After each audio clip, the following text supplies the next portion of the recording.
Showdown on the Second Amendment. Harris calls for ban on assault weapons. They just they really hate the Constitution. They want to do everything they can to have more control over everything you do, and they don't want you to be able to defend yourself. But before we get started, go ahead and hit that like button, share this out so we can get this information out there. Subscribe if you're not already a subscriber, and hit that alarm bell so you know when I'm putting out new stuff. Also, check out my link tree in the description. There's a link to all my socials, my merch, and there's also a link to my mental health coaching and consultation page. All right, let's talk about this news. It was recently discussed how President Joe Biden has not only repeated false statements about the history of the Second Amendment, but has also failed to acknowledge the limits imposed by the Second Amendment and calling for crackdowns on, quote, assault weapons. He recently has not, however, called specifically for a ban, which will run into serious constitutional challenges. Now, Vice President Kamala Harris has taken a step forward in demanding a ban on assault weapons. It's just crazy. And politicians often use the term assault weapons to refer to the AR-15 and similar models of firearms. These civilian models are not automatic weapons, which are illegal for sale for most civilians. And to even get it, you got to get on a list and pay like thousands upon thousands of dollars. It's crazy. So I don't know what they really try. They really just don't want you to have any weapon, but they want to start with the AR-15s and such. But the AR-15 is the most popular gun in America, and the number is continuing to rise rapidly, with one AR-15 purchased in every 5 new firearm sales. These AR-15s clearly are not being purchased for armored deer. It's for protection. It's to defend yourself. But many are purchased for personal and home protection. Again, like I said, and it's also is popular for target shooting and hunting. I love AR-15s. They're fun, and they're so easy to disassemble and clean and maintain. And it's similar to what I use in the military. That's why I love AR-15s, because I was trained on those type of weapons. Many gun owners like the AR-15s because it's modular. Depending on the model, you can swap out barrels, bolts, and high-capacity magazines, or add a variety of accessories. While it does more damage than a typical gun, it's not the most powerful gun sold in terms of caliber. Many guns have equal or greater caliber. So it's all nonsense. But nevertheless, Vice President Harris declared that this, quote, weapon of war that has no place in society.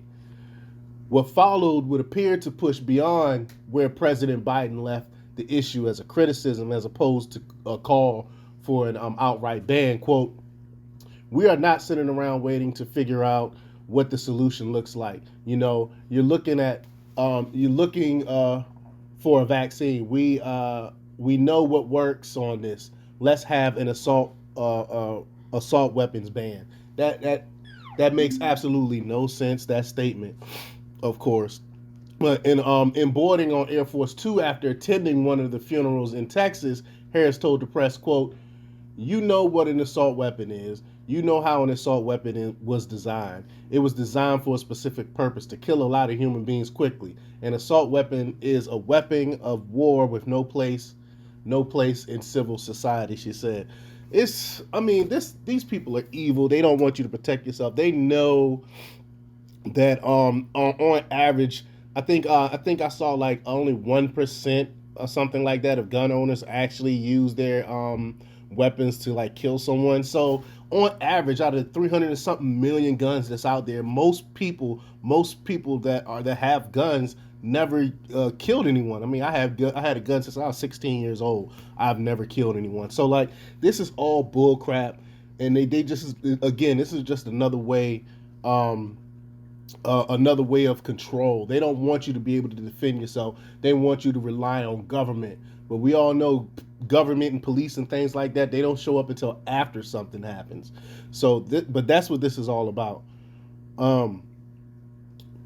The failure of politicians to acknowledge the limits posed by the Second Amendment and controlling case law. I mean, it's crazy. But while there are good faith objections to how the Second Amendment has been interpreted, The current case law makes such bans very difficult to defend. In 2008, the Supreme Court handed down a landmark ruling in the District of Columbia versus Heller, recognized that the Second Amendment as encompassing an individual right to bear arms. I mean, this is case law. The effort to ban AR-15s often failed to clearly distinguish the weapon from other semi-automatic weapons in terms of caliber or rate of fire. There are also obvious practical problems. With an estimated 393 million guns in the United States, an estimated 72 million gun owners, 3 of 10 Americans say they have guns. Indeed, gun ownership rose during the pandemic also. Uh, um, when former Texas Congressman and U.S. Senate candidate Beto O'Rourke declared, "Hell yes, we're going to take your AR-15s," he was widely celebrated on the left. However, even seizing that one type of gun would require confiscation. I'm sorry, I'm struggling today. Um, as many as you got to take as many as 15 million weapons. Notably, O'Rourke previously walked back his declaration that he was coming for everyone's AR-15 when he declared his candidacy for the Texas governorship, and I did a video on that. He recently switched back to his earlier position after the massacre and his controversial appearance at a press conference with local officials, and I've done a video on that one also. Efforts to ban this model already have failed in courts on the constitutional grounds, though litigation is continuing on that issue. Most recently, the United States Court of Appeals for the Ninth Circuit struck down a California ban on adults under 21 from purchasing semi-automatic weapons like the AR-15. So they keep bringing it up and it keeps getting struck down, but that's not stopping them from pulling us from the bullcrap rhetoric that they're spewing. The Supreme Court has a pending Second Amendment case, New York State Rifle and Pistol Association versus Bruin, that is likely to further strengthen gun rights in this term. Politicians have often ignored such precedents in pushing legislation that is likely to fail in courts. The result that liberal cities like New York, Chicago, and Washington, D.C. have created precedent against gun control efforts. With almost 400 million guns in this country, politicians do not want to admit that no legislative measure is likely to stop such massacres by loners like the Texas gunman. He likely could have killed the same number of victims with a semi-automatic handgun. Those are questions that will be asked. That will be asked in courts and any challenge to ban pursued by the Biden administration. However, there are things that we can do, like address the lack of funding for mental illness treatment in this country.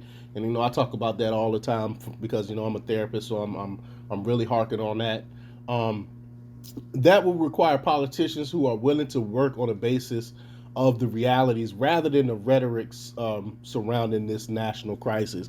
But they want to use this. This is going to be their the new Democratic platform, banning guns, and they're going to run on this all the way through the midterms. But I think this is a loss for them because majority of Americans don't want their guns taken away. That's why we have so many. That's why so many Americans own guns. But let me know what you think. Leave your comments down below. Like, share, and subscribe. And check out democrepublics.com for the latest in news. Until next time, peace.